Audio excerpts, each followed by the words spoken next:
उमाकांत मिश्रा जी, मैं सीधे आपका रुख करते हुए, आप पूर्व अतिरिक्त निदेशक नारकोटिक्स कंट्रोल ब्यूरो के हैं।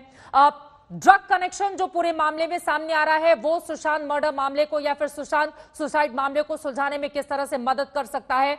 अब तक जो खबरें सामने आई हैं उसके लिहाज से आप किस तरह से देख रहे हैं इस पूरे केस को?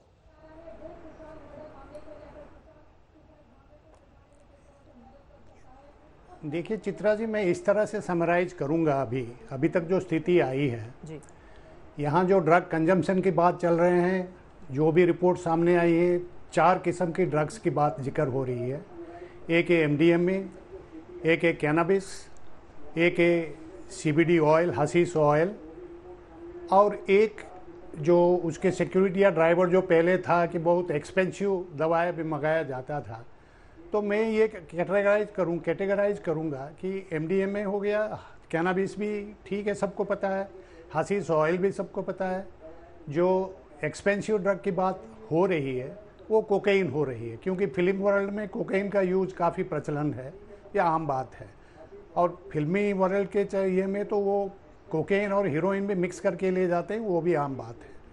दूसरी बात ये मैं कहूँगा, जो व्हाट्सएप में जो मैसेजेस जो 4 बूंद दे दें तो वो काम डाउन हो जाएंगे, ये हो जाएंगे, उस ड्रग को मैं कैटेगराइज करूँगा कि वो बेंजोडायजेपिन वैरायटी के हैं, जो हम normally anxiety anti anxiety drugs जो लेते हैं जी। कि जो अल्प्राजोलम हो गया, डायाजेपम हो गया, उस वैरायटी का ज़रूर होगा। रही NCB की इन्वेस्टिगेशन के बारे में, देखिए NCB ना बल्कि एक इंटेलिजेंस ऑर्गेनाइजेशन है या इन्वेस्टिगेशन ऑर्गेनाइजेशन है, वो एक ब्यूरो है। ब्यूरो का मतलब है कि जो देश की विदेश की जितने भी ड्रग रिलेटेड तथ्य है, हाँ। उसका रिकॉर्ड मेंटेन होता है। आप अब NCB के पास जाएंगे, उसके पास विभिन्न डोजियर्स होंगे, ड्रग रूट्स की डोजियर होंगे, क्राइम्स के डोजियर होंगे, ड्रग ट्रैफिकिंग ऑपरेटिव्स के डोजियर होंगे। अभी जो बात सामने आ रही है कि मान लीजिए गौरव आर्या हो गया, उसके जो साथी हो गया, जो रेमिफिकेशन के बारे में हम बात कर रहे हैं। देखिए जब भी ये ऐसे कोई तथ्य आता है हेडक्वार्टर्स में, वो एक डिप्टी डायरेक्टर लेवल के आदमी को दिया जाता है जिसके पास वो डाटा मौजूद है। तो ये डाटा को वो मैच और मैप करेगा। उसके बाद जो एग्जिस्टिंग डाटाबेस में कोई फर्दर लिंक मिलता है, उसका ये में करता है, उसके बेसिस पे वो इन्वेस्टिगेशन शुरू होता है। अब ये आज ही हम न्यूज़पेपर में पढ़े कि 2 आदमी को बॉम्बे गया है टीम, हेडक्वार्टर से, NCB हेडक्वार्टर से बॉम्बे टीम गया हुआ है। Already investigation is actively under way. बिल्कुल, आज ही उन्होंने 2 आदमी का अरेस्ट की बात चला, लेकिन वहाँ जो लिंक है SSR के केस में वो क्लियर नहीं हो पाया है। इसी मामले में और एक बात कहना चाहूँगा, अगर मौत का कारण ड्यू टू ड्रग्स या ड्रग ओवरडोज के लिए नहीं है, तो ये जो ड्रग रिलेटेड इन्वेस्टिगेशन है ये हर वक्त एक साइड इन्वेस्टिगेशन रहेगा। Side means parallel investigation.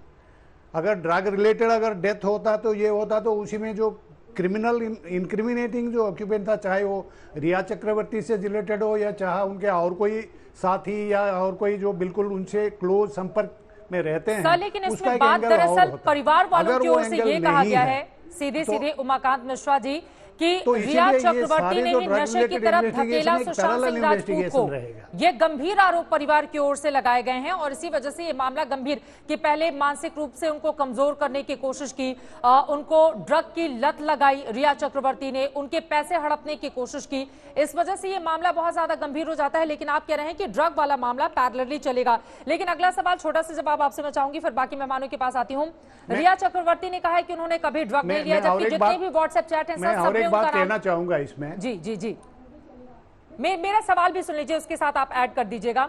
रिया चक्रवर्ती ने कहा कि वो जांच के लिए तैयार हैं। ऐसे में अगर किसी ने बहुत पहले 2.5 महीने 3 महीने 4 महीने पहले लिया हो ड्रग और वो अभी जांच कर रहा हो, तो क्या ये पता चल पाएगा कि वो ड्रग्स लेता था या फिर नहीं लेता था? जिस तरह से रिया चक्रवर्ती ने आज तक के इंटरव्यू में भी कहा है कि वो किसी भी तरह की जांच के लिए तैयार हैं।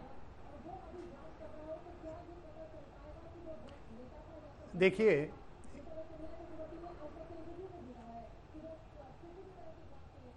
जी सर। नहीं, देखिए मैं ये कहना चाहूँगा इस सिलसिले में कि जब वो आदमी ड्रग्स कंज्यूम करता है, हर ड्रग का एक हाफ लाइफ पीरियड है। Normally the body flushes out in 10-12 hours, वो इतनी लंबी समय तक रहता नहीं है। तो उसी में मैं और एक बात भी मैं कहना चाहूँगा इस सिलसिले में कि आर्टिफिशियल इंटेलिजेंस कंपनी में रिया चक्रवर्ती और SSR का एक इन्वेस्टमेंट की बात आई थी जी। इसको मैं एक साइड एंगल दे के मैं ये कहूँगा कि जब ये इंटेलेक्चुअली काफ़ी सेवी है, इसमें डार्क नेट का भी जिक्र आया है जी। अगर ये आर्टिफिशियल इंटेलिजेंस से इन लोगों का इंटरेस्ट था तो नेचुरली परचेजेस भी डार्क नेट से हो रहा होगा। वो एक तहकीकात की विषय होगा जो कि एनसीबी जरूर देखेगी, क्योंकि एनसीबी डार्क नेट के बारे में ऑलरेडी काफ़ी इन्वेस्टिगेट कर चुका है। एनसीबी का जो एक्सपीरियंस है इन इन्वेस्टिगेटिंग डार्क नेट वो धीरे धीरे बढ़ता गया है। चाहे वो मान लीजिए कि जो सिल्क रोड हो या चाहे मतलब जो बाकी सारे डार्क नेट साइट से जहाँ नॉर्मली ड्रग्स खरीदा जाता है, एनसीबी जरूर इसको इन्वेस्टिगेट करेगी। पर्टिकुलरली ये जो आर्टिफिशियल इंटेलिजेंस पे जो एसएसआर और रिया चक्रवर्ती का जो रुचि देखा गया है, इन्वेस्टमेंट कंपनी खोला गया है, I think this is significant to investigate that.